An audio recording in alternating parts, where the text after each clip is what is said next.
Choosing a university major can really feel like you're trying to find your way through a thick fog. But what if you had a map? Well, today, that's exactly what we're going to do. We're going to use admission data for 2026 to chart a clear path, helping you see the entire landscape of higher education, and hopefully find your place in it. I mean, it's a huge question, right? You've got over 2,000 departments spread across dozens of universities. The number of options alone it's overwhelming. So the goal here is to be your guide. Think of this as a data-driven map that'll help you navigate this really complex but super important decision for your future. So here's our game plan. First, we'll clear away some of that fog. Then, we'll get a bird's-eye view with the complete university map. After that, we'll take a tour of the biggest academic fields, explore the really interesting case of information science, check out the other areas, and finally, wrap up by helping you think about how to plan your own routes. All right, let's dive right in and tackle that uncertainty head-on. Instead of just relying on guesswork or maybe some old advice, we're going to use solid numbers to bring some real clarity to this whole process of choosing a major. The map we're using is built on some seriously solid ground. We've crunched the admission numbers from 64 different universities, and that covers a massive 2,205 individual departments for the 2026 academic year. So yeah, this gives us a really solid, big-picture view of the entire higher education landscape. Okay, so now that we have our data, it is time to zoom out and look at the big picture. Think of this as our complete world map, showing all 11 of the major academic continents, and how they stack up against each other in terms of size. And here it is. What really jumps out right away is the distribution. You can see that just a few major fields totally dominate the landscape. Business, humanities, and engineering, they're the giants.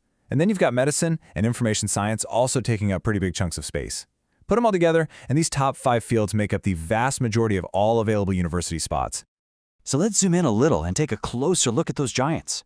We're going to start our tour with the 3 biggest continents on our map: business, humanities, and engineering. You can think of these as the traditional powerhouses of higher ed. Coming in at number 1, with almost 20% of all admission spots, is business and finance. Now, to put that in perspective, that means that nearly 1 out of every 5 spots in universities is dedicated to this field. That size really shows you there's a huge ongoing demand from the market for people with these skills. And within this giant continent, you'll find the departments that are, well, the foundation for basically every industry on the planet.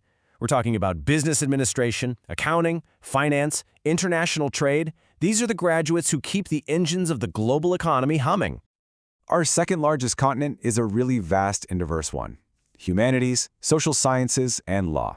If business is all about the economy, you could say this field is all about understanding humanity itself. It's the bedrock for our culture, our society, and our systems of justice.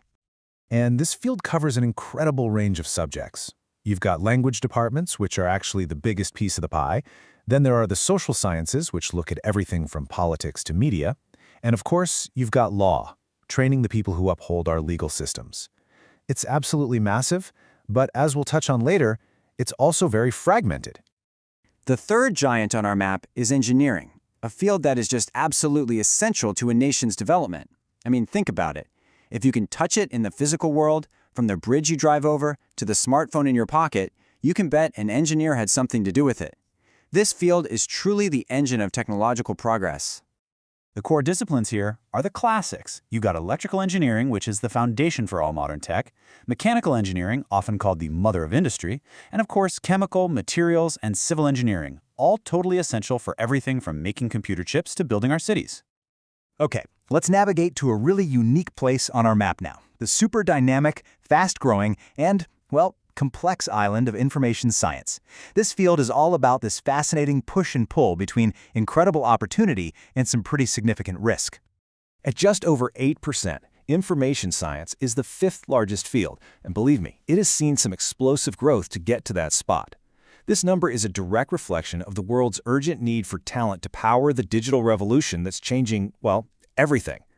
And this just shows how quickly the field is adapting. Universities aren't just offering a general computer science degree anymore, no way. They're creating these highly specialized departments in things like AI, cybersecurity, and even semiconductor design to perfectly match the talent pipeline to what cutting-edge industries are desperate for. But here is the paradox, the big twist. On one hand, AI development is fueling the growth and importance of this field like never before. The opportunity is just massive. But on the other hand, this is the very same field that is most likely to be disrupted by AI.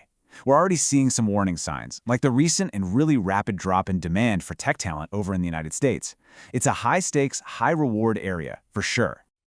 Okay, so beyond those huge continents and the dynamic island of InfoSci, our map is dotted with a bunch of other specialized isles. Now, they might be smaller, but they are absolutely crucial for a healthy, creative, and functioning society. So let's take a quick tour. You can see their relative sizes and missions right here. Medicine and health, which is actually our fourth largest field overall, is a pillar of social stability. Science is the fundamental bedrock that all applied tech, including engineering and InfoSci, is built on. Design and arts, they fuel our creative industries, while education and psychology have that vital job of nurturing our future generations. So we've toured the entire map. Now let's boil all that down into a few key strategic insights. This is the part where we help you use this map to start thinking about your own personal route forward. The first huge takeaway is just how concentrated this whole landscape is. As you can see from this chart, the top 5 academic fields, that's business, humanities, engineering, medicine, and InfoSci, they account for almost 3/4 of all admission spots. This is a direct reflection of what our society and our economy are demanding the most right now. Our other two key insights really get into the structure of these fields. First, we've seen that information science is evolving at lightning speed, creating these super specialized tracks that feed directly into the tech industry. Now, you contrast that with humanities. It's huge overall, but it's made up of many smaller, diverse departments. That means it offers a ton of different options, but each individual path might be a bit smaller and more niche. So there you have it. We've charted the landscape, we've explored the continents, and we've pointed out the key trends. This data-driven map is now yours. It doesn't tell you where you have to go, but it shows you the terrain, the opportunities, and, yeah, the challenges too. Now the exciting part is up to you. What's your next destination?